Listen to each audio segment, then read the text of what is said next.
time. Oh shit. I was gonna hit the bed. Okay, hey guys, Zach117 here to do a video, Doctor Who episode recap. I usually don't do this because I'm usually busy, or I'm either too late to do it, and I'm still late because it's the 4th episode of the series and I'm just now doing this. Why? Because I'm a lazy fuck, that's why. But I had to talk about this episode. I need to talk about this episode. Before I begin, full disclosure, spoilers. I want to keep this video short because so that way I don't have to edit a lot. So here we go. Spoilers, if you haven't seen the newest episode, don't watch this. Watch the new episode and come back, or if you don't give a fuck, stick along, see what this episode has done to me physically, mentally, and psychologically, because what the fuck was that episode? Oh my god, what a misdirect. I thought this episode was gonna be shit my pants scary, considering it's Moffat plus Doctor Who plus a scary theme. I thought this shit was gonna give me nightmares. And granted, for some points it was scary, it did have that creepy vibe, but it didn't go full out. It didn't go balls in, balls deep. I know, I had to pick that metaphor. Sorry, I just had to.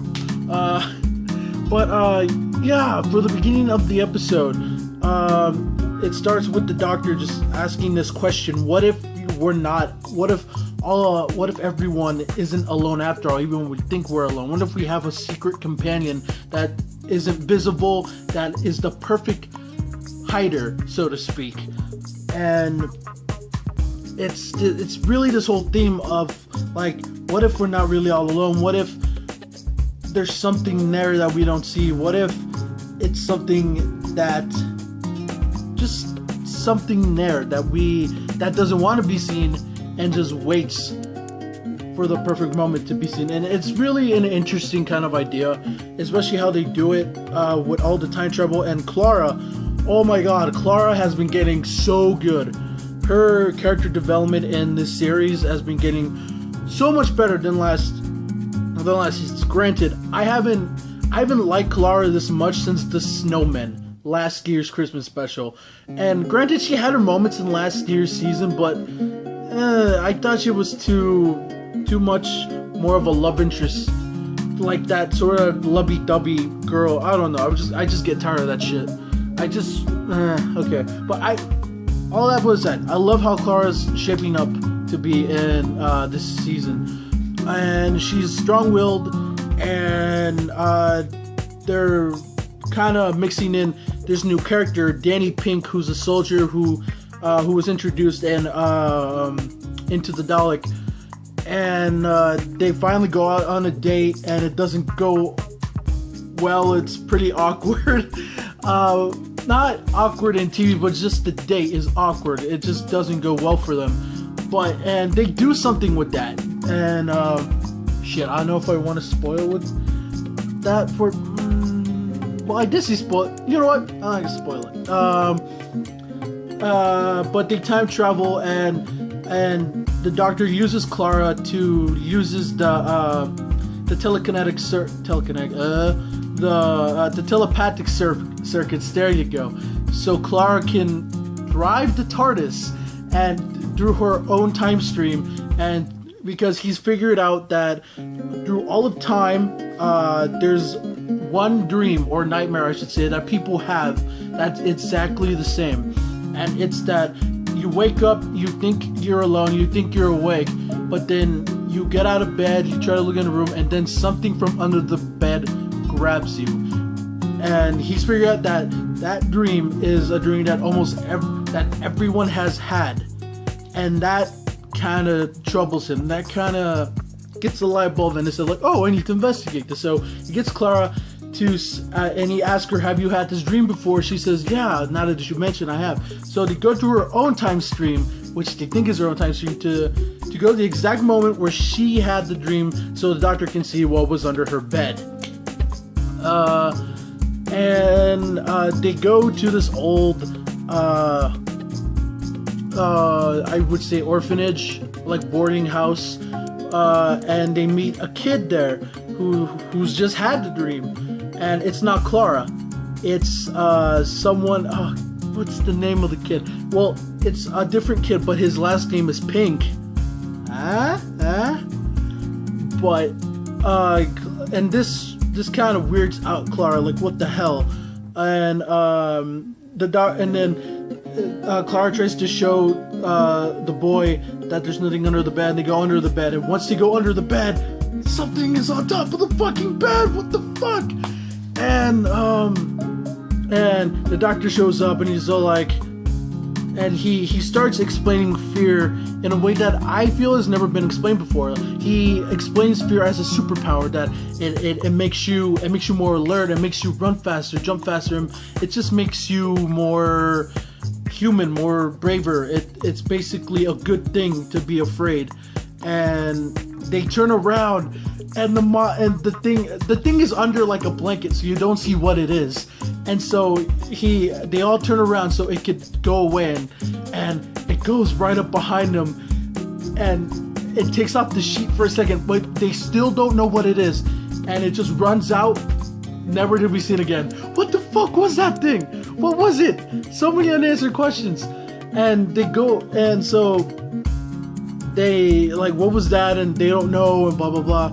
And Clara tries to make the kid feel better, and he puts little toy soldiers under his bed to quote unquote keep watch on him, just to make him feel better.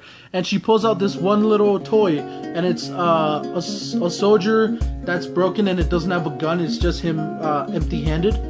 And he says he's the best one of all, because the best soldier doesn't need a gun. And that's kind of echoing to what the doctor is. He's kind of like a soldier, but he doesn't have a gun. And that's the theme they're kind of toying with this whole season, of soldiers and that sort of thing, of doing the right thing.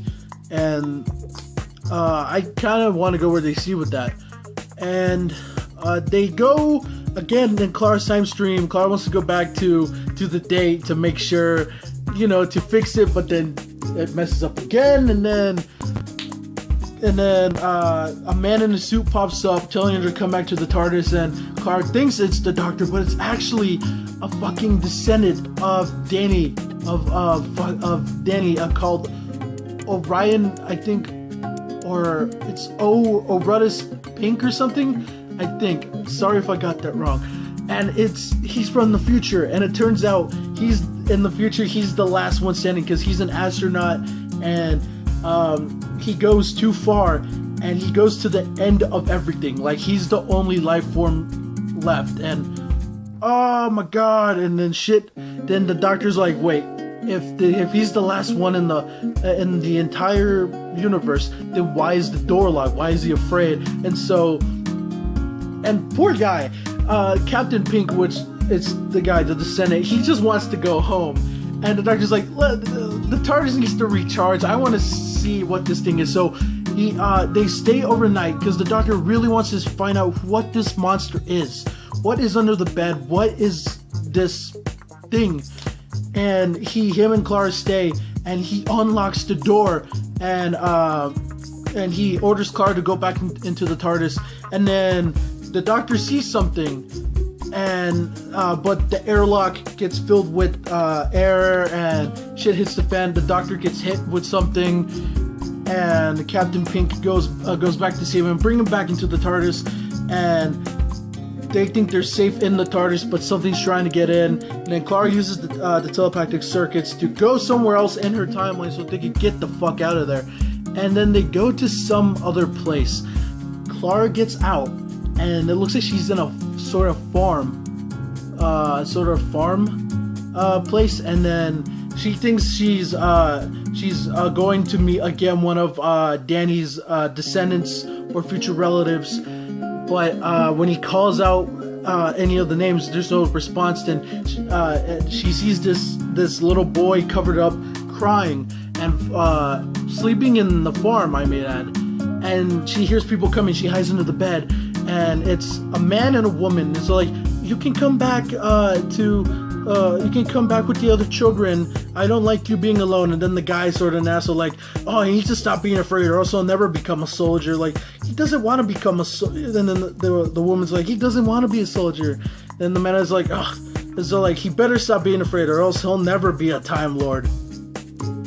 And that's the moment where I was like, what the fuck?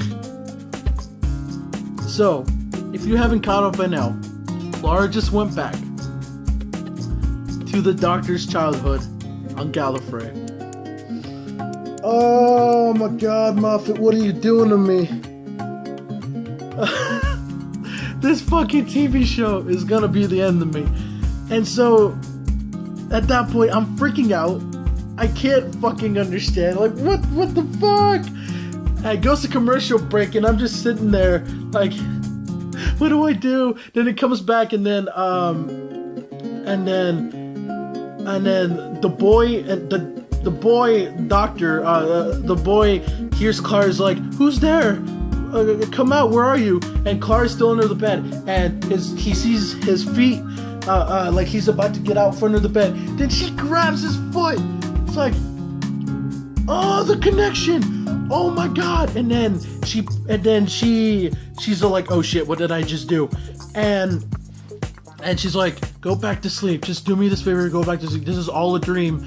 And then he goes back to the bed, covers himself up, and he thinks it's a bad dream. And oh my god, that is fucking amazing what they just did. And she wants to get out of there because she's afraid if she's gonna, do anything to fuck up the timeline. So she goes out, but she turns back and tells him, gives him the speech that the Doctor gave the little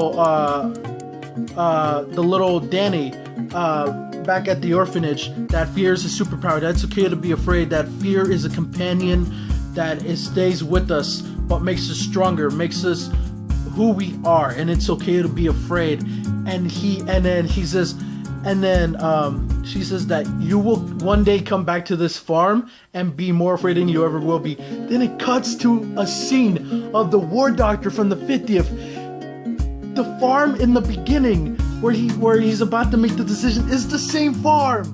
Holy shit, that blew my mind. And then Clara gives him the speech and is like, and just so you remember this, I'm going to leave you something so that way you won't be afraid.